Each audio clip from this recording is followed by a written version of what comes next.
वैष्णव जनों के चरणों में दंडवत प्रणाम। हरे कृष्णा।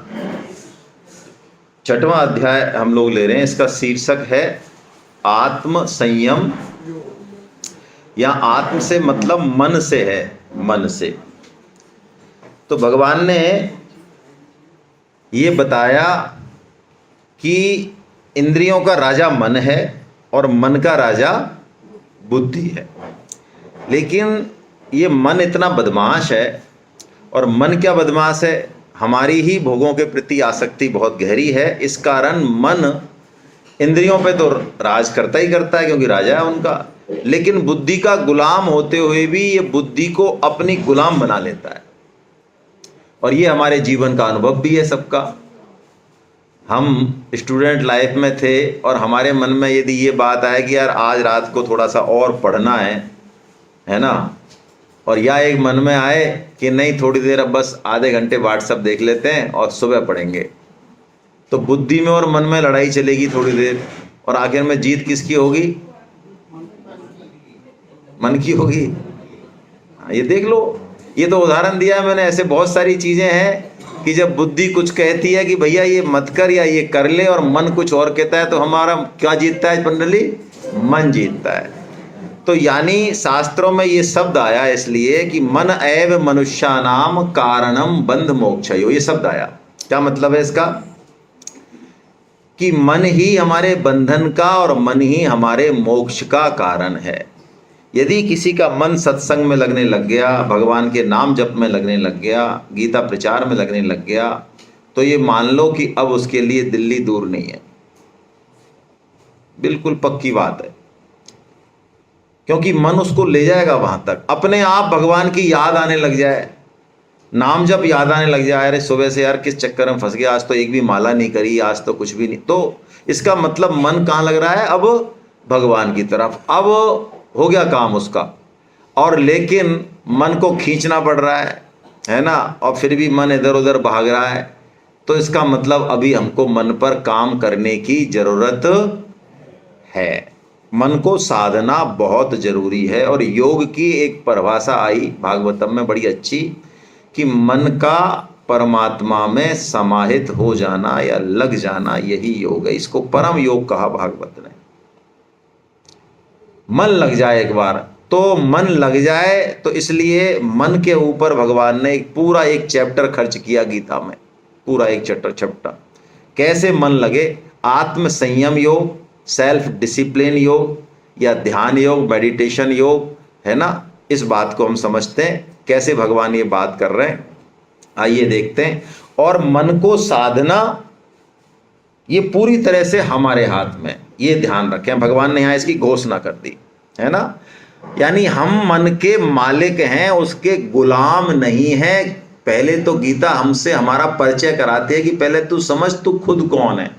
अभी जो हम मन के पीछे पीछे पीछे पीछे घूमते रहते हैं, इसकी जुरारी करते रहते हैं, तो भगवान क्या चीज कह रहे हैं? भगवान पहले हमसे हमारा परिचय करा रहे हैं कि हम कौन है। देखो, हम वो हैं जो मन बुद्धि इन सबके मालिक हैं। इसलिए मनुष्य जन्म पाके भी यदि हम अपना कल्याण नहीं करते हैं, तो भगवान कहते हैं इसमें तू खुद ही दोषी है। कोई दूसरा दोषी, कोई भी दोषी नहीं है। ना समाज, ना देश, ना गुरु, ना शास्त्र, ना भगवान, कोई दोषी नहीं है। क्योंकि मनुष्य जन्म के साथ भगवान ने वो विवेक दिया जिससे कि वो ठीक ठीक निर्णय ले सके। मनुष्य जन्म के बाद आप, ये पक्की बात है, भगवान सत्संग का, गीता श्रवण का मौका भी हमको देते हैं। देते हैं कि नहीं देते हैं? कई बार देंगे। अब उसमें हम लात मारते रहें, वो हमारे ऊपर है। तो भगवान ने ये श्लोक बोला, बड़ा प्यारा श्लोक है ना। इसको थोड़ा सा देखना चाहिए। आइए बोलते हैं इसको।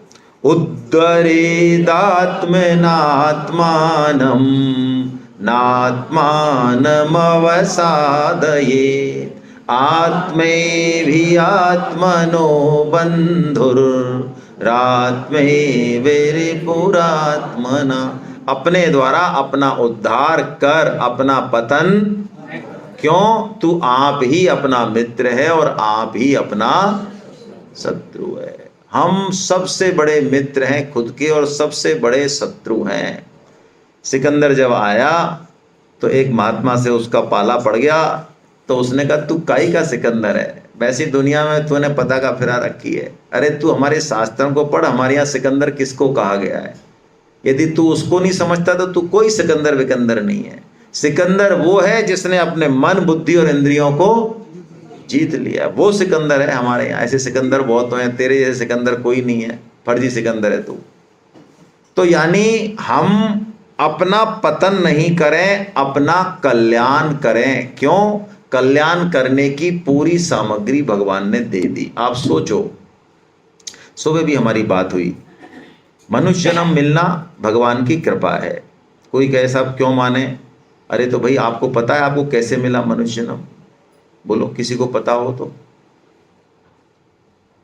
किसी को भी ध्यान हो सब इसलिए मिला, यानी मिला है ना बस।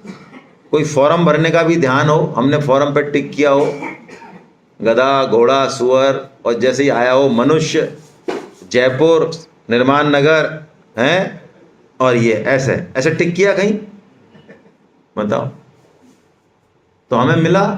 अच्छा, गीता से भी परिचय हमने किया या किसी ने धक्का दिया? सही बताओ। अरे अपनी अपनी कह दो।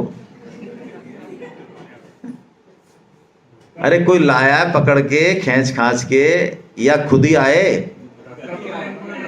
हाँ, धक्का तो लगाता ही है ना। तो तो व्हाट्सएप पे कोई धक्का नहीं लगाता भाई साहब, ये कह रहे हैं हम। व्हाट्सएप पे कोई धक्का नहीं लगाता, और दुनिया में 50 काम ऐसे जिन पे हम पे कोई धक्का, और बल्कि धक्का नेगेटिव लगाते हैं लोग। हमें पकड़ते हैं कि मत करो भाई साहब, मत करो, लेकिन हम हाँ मानते नहीं है। तो मैं पूछ रहा हूं, ऐसे ही हम गीता में आए जोर जबरदस्ती खुद के मन से, या किसी ने धक्का दिया? हमसे आए। और तेरी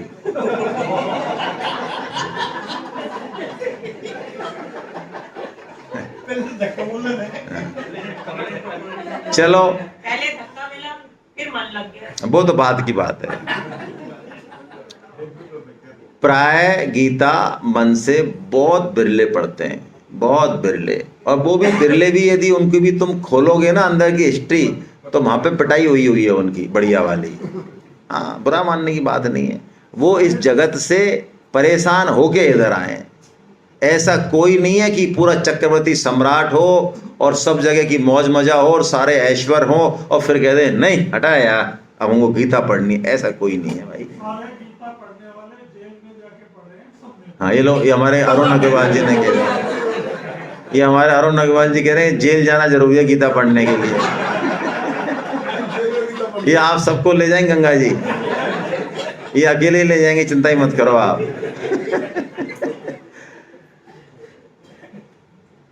तो अब देखो भाई, भगवान ने इतनी हमारी सातिर, हमारी कौन सार संभाल कर रहा है? ये मनुष्य जन्म दे रहा है, गीता भी पढ़ा रहा है, सिस्टम भी दे रहा है, रुचि भी पैदा करा रहा है। इसका मतलब स्वामी जी कहते हैं मनुष्य जन्म मिला है, इसकी पूरी गारंटी है भगवान ने दी है, पूरी सामर्थ्य हमको दी है कि हम इसी जन्म में भगवत प्राप्ति कर सकें।